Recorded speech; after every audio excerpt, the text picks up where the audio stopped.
Hey everyone, how are you doing? I hope you're having a great week. In today's video, we're going to be talking about color, one of my favorite things. So we're going to be covering the basics of color theory. We're going to talk about how colors all have emotions, and we're also going to talk about color association. So let's go ahead and jump in and start talking about color theory. My name is Angela and I'm a visually impaired designer. First, we will look at the primary colors, which are red, yellow, and blue. And these are mixed together in various combinations to create the secondary colors, which are orange, purple, and green. Then once we have our primary and secondary colors, we can combine those to get tertiary colors, which are colors like yellow-green, red-orange, and blue-purple. These are the base of colors that make up the color wheel, and are just a couple of the colors we can find in the whole spectrum of colors. Now that we have the basic colors of the color wheel down, we can take a look at different ways that we can combine the colors to create color schemes. First, let's talk about complementary colors. Complementary colors are when you pair colors together that are directly opposite on the color wheel.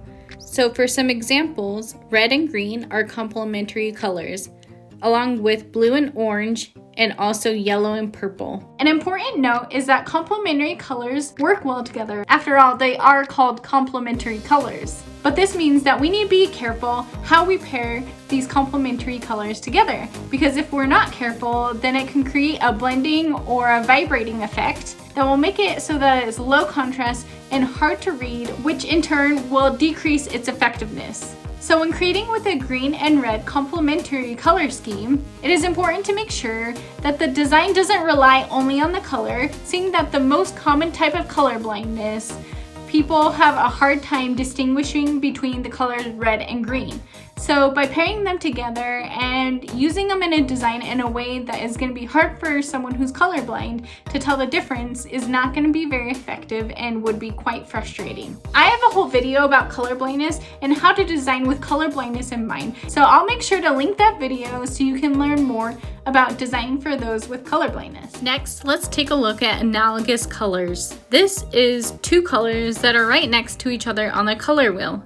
Some examples of this include purple and red purple, yellow and yellow green, or green and green blue together. Alright, now let's take a look at split complementary colors.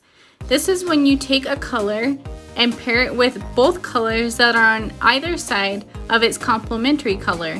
This is a good way to spice up a complementary color scheme by adding one additional color, and it will help add a little variety to your color scheme. Next, we have triadic colors, which is 3 colors evenly spaced out on a color wheel. An example of this would be using the 3 primary colors, red, yellow, and blue together. Then we also have tetradiadic colors, which is using 2 pairs of complementary colors that are equally spaced out. The example I am showing here is red, green, purple, and orange together. Now let's talk about temperature when it comes to colors. We have warm colors, which are typically our reds, oranges, and yellows. And we also have cool colors, which will be more of our blues, purples, and greens. Knowing about temperature, this information can also help us when deciding what colors we want to use in our color scheme. Alright, now let's talk about how we can add variation to our colors through value. First, we can create a tint, which is adding white to a color or hue. Here I'm showing some tints of red. Then we can get a darker red by adding black to red, and this is called a shade. The third way we can modify the value of a color is to create a tone of a color, which can be done by adding gray to a color or adding its complementary color to it as well.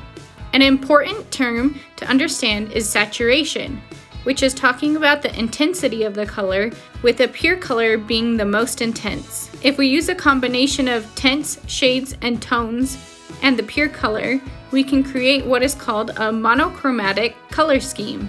This is a good way to create a color scheme that is simple and calm, but also adds a little variety to it.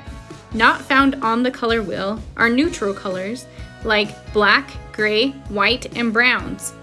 These neutral colors can help a design so it's not too overwhelming and can also help us emphasize other brighter colors. Each and every color expresses its own emotion or feel. Let's look through the colors and talk about what emotions they exude. First, we'll start with red. It exudes excitement, danger, urgency, passion, and romance. Next, let's look at purple. This can exude luxury, dignity, or spirituality. Blue portrays the emotions of calm, professional, reliable, or something that's stable. Green signifies fresh, growth, wealth, and safety. Yellow signifies happy, friendly, energetic, caution, and timid. Orange can signify warmth, vibrance, playful, creative, or enthusiasm. White can exude purity, clean, perfection, or simple. Black can exude bold, elegant, power, mystery, or evil. Colors can also have a strong color association. For example, if I show you the colors green and red next to each other, I'm willing to bet that a lot of you thought of Christmas instantly. A lot of holidays have colors associated to them. For example, Easter is typically associated with pastel colors, or you always think of green when you think of St. Patty's Day. Sports teams can also have a strong color association. So without seeing the logo and just seeing these colors, you might think of the Seattle Seahawks. Or with these colors, red, blue, and white, you might think of the Boston Red Sox, which are two teams I think are pretty great. You might have also noticed that logos seem to have similar color schemes. For example, fast food restaurants tend to have red and yellow logos. Another big consideration when creating a color scheme is considering the color contrast between the colors that you choose. Now this is a whole nother topic, and I'll be doing a video here soon all about colored contrast and how you can make sure that your color scheme has good contrast, especially when it comes to typography and other elements in your design. If you have any questions you would like me to cover in that video, comment below and I'll try to add them in my video.